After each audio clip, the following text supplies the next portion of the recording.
Hello friends नमस्कार loser study को स्वागत करछि। ओडिशा स्टाफ सिलेक्शन कमिशन तरफ नोटिफिकेशन आसी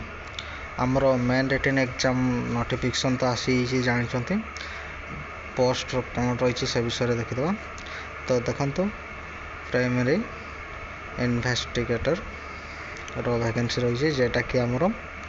different graduate level specialist post service recruitment examination 2023 जो थी तार मेन रिटन एग्जाम 11 जनवरी 2025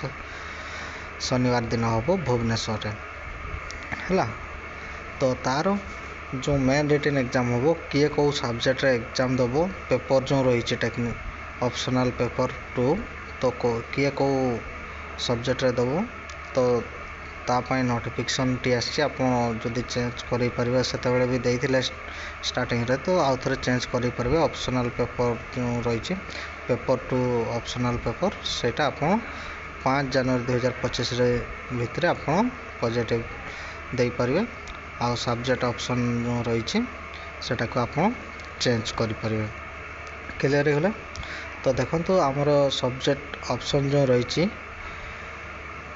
कौ सब्जेक्ट रही पेपर 2 रे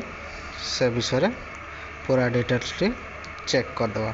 तो देखो आमर जो सब्जेक्ट ऑप्शन रही है सब्जेक्ट पेपर 2 रो ऑप्शन 1 रे स्टैटिस्टिक्स ऑप्शन 2 रे एप्लाइड इकोनॉमिक्स सोशल वर्क और 3 नंबर रे 4 नंबर हूँ साइकोलॉजी 5 नंबर रे ट्रिब्यूनल स्टडीज 6 नंबर रे एंथ्रोपोलॉजी सब्जेक्ट अच्छे आप निजे ऑप्शन देखिए फिलअप करेंगे कौ एग्जाम देवे बोले क्लियर हो पेपर 2 रो। तो जो भाई भाई मैंने भी जानना टे जन दिंतु मु तले लिंक दे दूचे लिंक रू जाकर डायरेक्टली साइट को आसीपारे आउ वीडियो जब भल लगुए